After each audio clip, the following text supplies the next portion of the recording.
Hi, Cherry. I have something to tell you about yesterday. Do you have time to talk right now? Thank you for having us yesterday. Sure, I have time. What's the matter? Is something wrong? I was a bit shocked yesterday. You can't even cut fish properly. Uh-huh? You're right. I'm not that good at cutting fish. Also, you didn't know the names of all the dishes. To be honest, I was really shocked. I think one of the reasons why I don't know the names of those dishes might be because I was born and raised in a different state. You're right, it was the first time I heard of those dishes. Thank you for teaching me. I appreciate it. I know, right? But, you know what? This is a problem.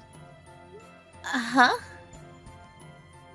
With that level of knowledge, I don't think you're suited to be my son's wife. I don't think you're suited to be his wife.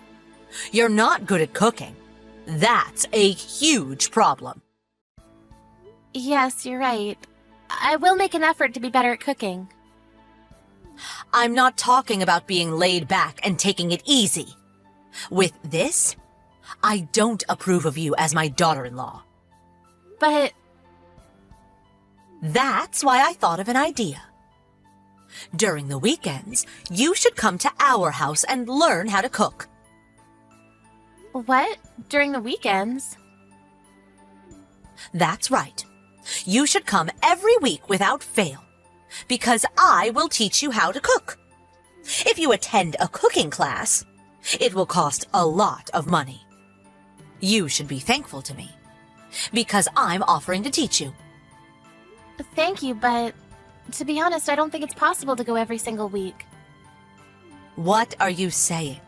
I'm making time for you, and you're declining my offer? But realistically speaking, since my husband and I are both working, and we come home late in the evenings on weekdays, I have to clean the house and do other housework on the weekends. That's why I can't make time for that every single week. That's not the problem. What you can contribute is just to make time for the cooking lesson, right? I mean, there are times when my husband cooks for dinner, so since that's the case, I think it would be better to have my husband take the lesson with me. Huh? You're making Jim cook?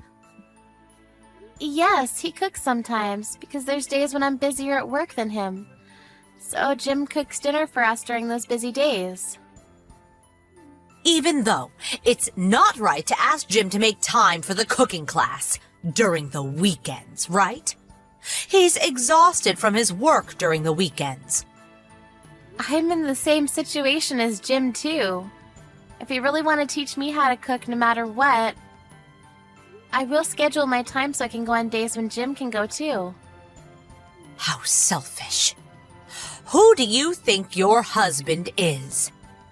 Jim is the breadwinner of the family. You should sympathize with him at least a little. Even if you say that, I earn more than him, so... What? There's no way you're earning more than him. It's rare for the wife to earn more than the husband. It might just be because the company I work for pays well, but I earn more than Jim, and I might not have told you yet about this, but I'm the one who's been sending you the allowance needed for your daily expenses. Is that so? I didn't know that. You didn't know that too? With that said, I really don't think that I should be the only one who needs to learn to cook. Of course, I'm thankful for you offering to teach me how to cook, and I am aware that I'm not good at cooking, so I would appreciate it if you can teach me how to cook when I have the time, but it's impossible for me to do every single week. You're making fun of Jim, aren't you? Huh? I never said such a thing. Why do you think that? You mentioned that you earn more than Jim. All I hear from that statement is that you're making fun of him. You should quit this instant. Huh? Quit? Please stop saying such nonsense. If you don't quit your job, you can't have a child, right? That's not really the problem. Jim and I are saving money, so we're thinking that it might not be the right time yet to have kids. It doesn't seem that way to me, though. I'll call your workplace. What? What are you saying? I will tell them that. As a wife, you don't know how to cook, so I can't let you keep on working. Hey, please wait for a second. You don't know the telephone number of the company I work for, right? I know the number, because I received it as an emergency number. I'll go call them right away. Even if you do that, there's no point in doing it. It will only be a nuisance to the company, so could you please stop? I won't stop. It's a punishment for being stubborn with your mother-in-law. You should suffer. You should reflect a little. I don't understand what you're saying, but didn't I just say that I can't go every single week? Shut up. You're making fun of Jim and me. I won't forgive you for that. I will make you pay for this. If you do that, you're going to be the one who'll be in trouble, you know. I already called them. I also told them about all the bad things you said about us. Because of that, you will have a hard time at the office, right? You should hurry and quit your job. You're right, my colleague was the one who talked to you on the phone. I apologized to her for the inconvenience, even though she was busy. You made me apologize for something I didn't do. Huh? It seems like she completely thinks that my mother-in-law is crazy. Why am I the one who is crazy? No one in their right mind would call the workplace of their daughter-in-law to ask them if the company is going to fire her, you know. I'll be finishing work now because I can't concentrate on my work if you keep on doing this to me. You should just quit your job. You can't even make a child. If you can't make a child in 3 years, I will ask you to leave. Huh? Then why are you still here? What do you mean? I heard from my father-in-law that it took you 5 years before you gave birth to Jim. How did you know that? Despite that, you tell me to have a child in 3 years? Don't you think you're in the wrong? As for today's conversation, I'll ask Jim to tell his father. Also, if you keep on treating me like this, I think I'll have no choice but to stop visiting your house. Why? I need to teach you how to cook, so you should come, or else. I was planning to go, but I never thought you would call my company and make a fuss. Also, I contacted Jim earlier. He said he'll go learn how to cook with me when he can make time, you know. Is that so? Jim will come too? Yes. He said that your cooking is always delicious, so he said that he wants to learn your cooking techniques if he can, but never has he ever thought that this is your true colors. It's just a misunderstanding, isn't it? Whatever. Just come here and bring Jim with you. I'll teach you how to cook. No thanks, we're fine now. Jim and I decided to distance ourselves from you.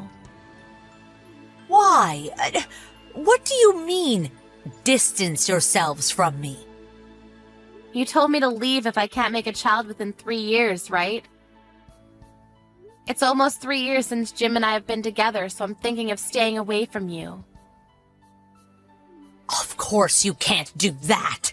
What is Jim saying? Jim is also furious right now. He said it was unbelievable that you even called my office just to say that.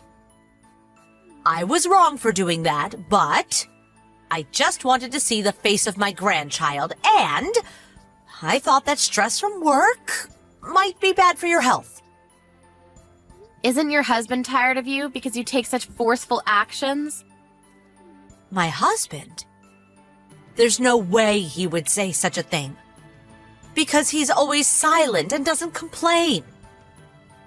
Just like how you're treating me right now, all your words and actions that hurt me.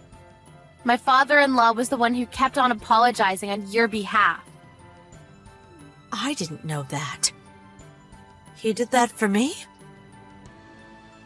I think it's more like he's doing it for his family, though. Where is my husband? He's not in our room. Did you take him somewhere? The 3 of us decided to eat out tonight. He'll probably be able to relax a little since the noisy one's not around. Well, what about me? Take me with you! How about you just stay at home and cook those dishes that you've been bragging so much about?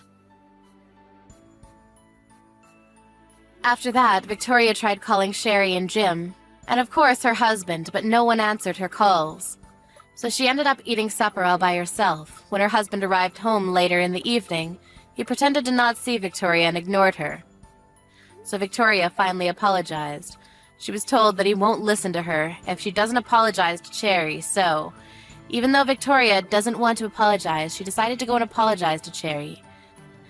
Apparently, she's thinking of cooking her signature dish that she's very proud of to bring with her to Cherry and Jim's house to apologize to them.